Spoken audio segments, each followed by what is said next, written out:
So yeah, how was Jake? Was Jake able to answer all of your questions? Oh, well, yeah, I mean, I didn't really have any questions. Well, that's good. Yeah, when, it's the same person I talked to and I couldn't get to my email. Mm-hmm. Sounds different. Sorry, different. Okay. But yeah, I didn't really have any questions. I understand that when you guys talk to a potential seller, Mm-hmm. you have a conversation and you extend an offer, which is good, only for a couple of hours. So you ask Yes, them to be ma'am. able to look at it and talk through it. Well, yes, ma'am. Yeah. So what I'm gonna do is, I know I spoke with the finance department and they let me know what it qualified for. But is it okay if I share with you what it looks like if you do decide to work with this? Great. Perfect. Yeah. So, like I said, first I would let you know what that property qualified for, and if you did decide to move forward, then this is why Jake waited. Is then if you did decide to move forward, like I said, then we would send over a written agreement to your email, and we'd both go through that together. Okay. Right? Are you still driving, or are you good? Oh no, I'm at home. Okay, perfect. And then, so again, like I said, it's just we'll go over an agreement. That's why I was just checking you're in the position to be able to do that if we are a good fit, right? And then at the end of the conversation, all we ask for is confident yes or no. And if you do decide not to work with us, that's perfectly fine too. But we just they're looking for a yes or a no. And the worst thing for us, Alicia, is really a maybe, right? Because a maybe just leaves us in the air. So that's another thing that Jake probably told you is that as long as you give us a yes or a no, we would be happy.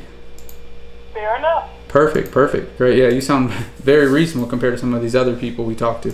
Trust me, they give us a lot of stress, to say the least. Oh, I don't want to do that. Nobody wants to be stressed. Yeah, exactly. But I appreciate it. And by the way, Darlisha, I think he put on here that you're the only one that has input on the decision to sell. There's no one else you need to talk to? No one else. Gotcha. Okay. Got it. So tell me a little bit more real quick. Just one last thing for housekeeping. I mean, he kind of gave me some notes, but what even had you looking to sell property? What am I looking to sell it for? Yeah, no. What even had you looking to sell? Like what? Oh, why? I want to Yes, sell. ma'am. Well, it was an investment property. I actually lived there myself Mm-hmm. for many years. When I decided to purchase again, some 15 odd years ago, maybe even 20, longer than that, I decided to keep it.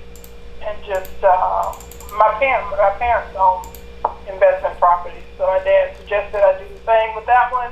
I did, and the rest is history. So I've had it as an investment property for many years. Good. How did that go for you? How's it been going? What can I say about rental properties? When it's good, it's good. And when it's bad, it's bad. Oh yeah, it sounds like you have some experiences then. I have. I actually own 3 total. I've sold 2, and this is the last one. And hold on. Sold 2 of them during this really great seller's market that we've had. Yeah, I feel you. Yeah, it looks like, I don't know, I may have kind of waited a little bit too long on this one, and so the values that I was hoping for don't appear to be there anymore. So I just have a decision, because I don't have to sell it. Mm-hmm. Not particularly interested in a landlord-tenant thing. Mm-hmm. Anymore. I've done it for a long time. Gotcha. I help my dad manage his properties. I'll help him, but as far as for myself, it was like, okay, I'm kind of getting a little bit older now. I just don't have the energy or the desire. Sure. Yeah, a bunch of energy needs to be had. It looks like you had an experience with this one. I'm looking at some of the notes now with the tenant.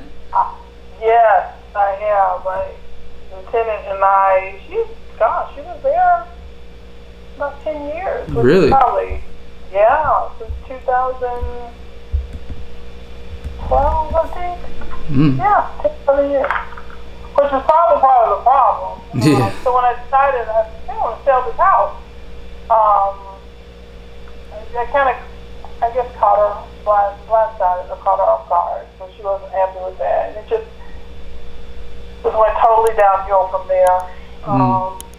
Refused to move. And Oh I gosh. had a process to get her out, and courts, of course, were back because of COVID. Mm-hmm. So it took a little longer than I anticipated. But finally, got her out. That's good. It And sounds now like I'm sitting here with the property, vacant property. yeah. And so I can keep it and just continue to be a Mhm. landlord, but that wouldn't be the top of. Yeah, it doesn't sound like you really want to. If it was me. I really don't. But then here I am now with a market that looks a little bit different. Yeah, exactly. A couple of years ago, or even a year ago, 6 months ago. No, I'm with you on 6 months. It's changing every month. I went down another like almost 5% last month. Yeah.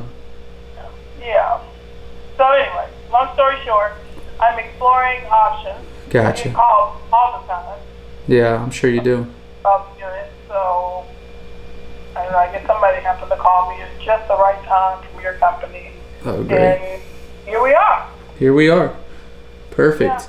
So again, just want to get it right. So the whole reason around is you right now looking not to be a landlord. Obviously, some past experiences didn't help that case, and you're just looking at possibly getting an easy transaction in and out, and that way you don't have to worry about this anymore. Is that correct?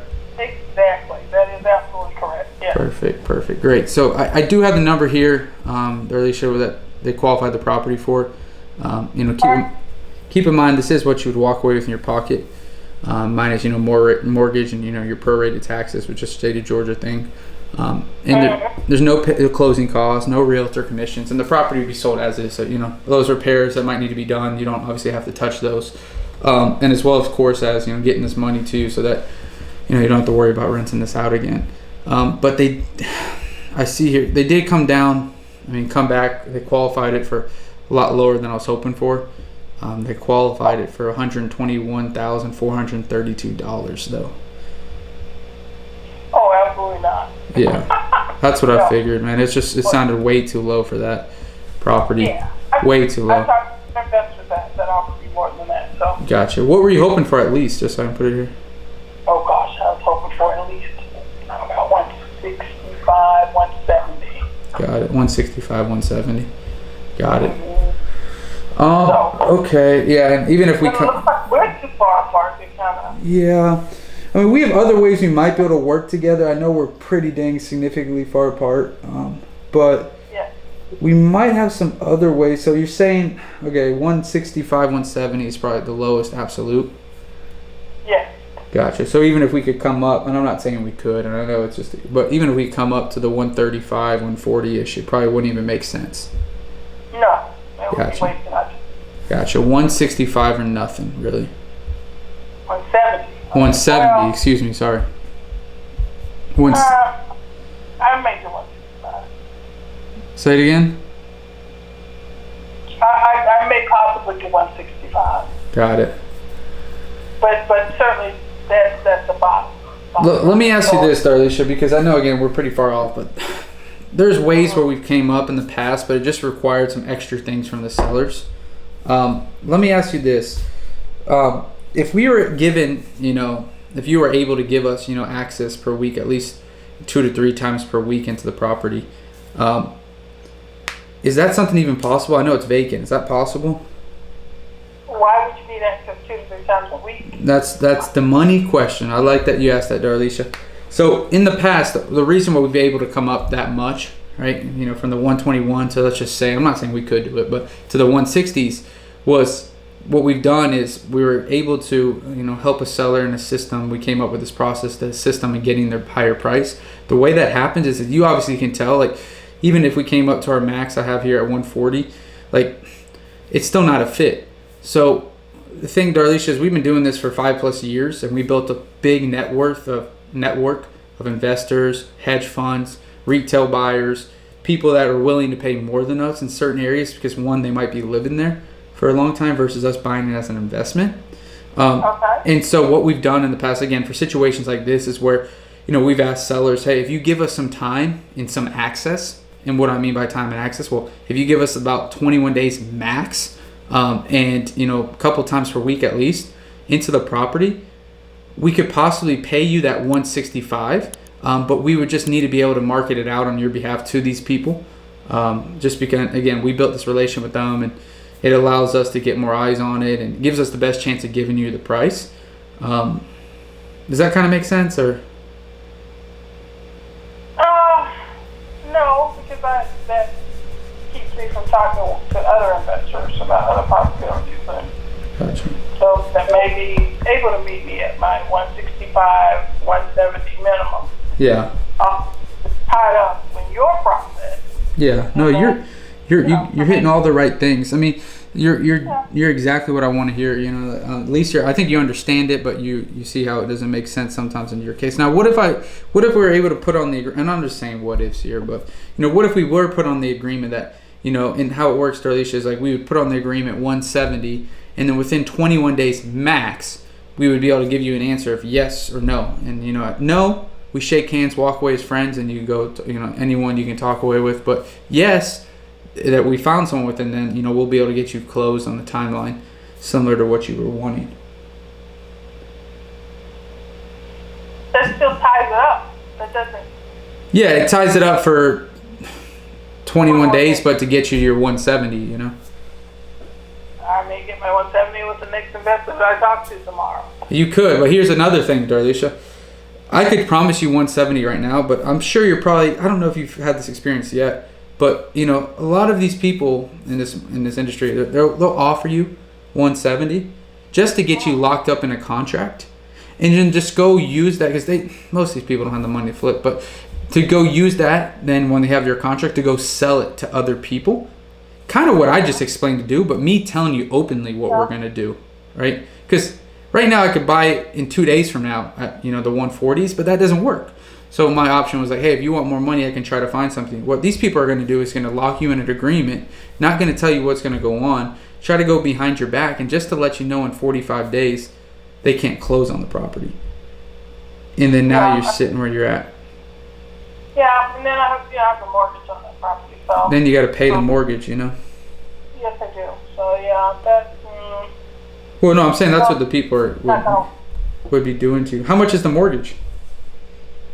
743. Gotcha. 43. Yeah, so it's not 740. What if we helped you paying that mortgage for that 1 month? You mean if you paid it for me? Yeah. And then if you don't sell it, I give it back to you? No, you keep it. It still kind of ties me up. No, that's not going to work for me. If it gets to the point where if I can't find an investor, I may call you back. No, and I don't know where we'll be at then, but if you call me back, the market's only dipping, like you said, we know. I know, and at some point I'm going to just make a decision and just maybe go back to being a landlord. Yeah, it doesn't sound like you want to do that, and I'm trying to help you out. Worse than death, but I'll do that before I lose the house or. Oh yeah, no. We'll make sure that you won't lose the house. But let me ask this: how much is left on the mortgage then? I don't see how that's relevant to this whole process. Good question.